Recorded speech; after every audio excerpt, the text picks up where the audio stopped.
కన్నెకులు కాయ కనకాంబరం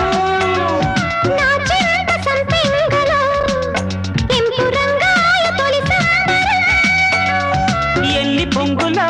కుమారి కొంగులు ఎన్ని పొంగులో కుమారి కొంగులు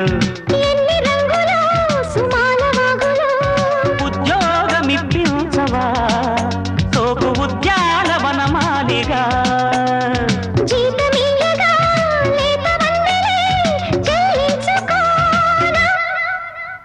కొత్త కొత్తగా ఉన్నది స్వర్గమిక్కడే అన్నది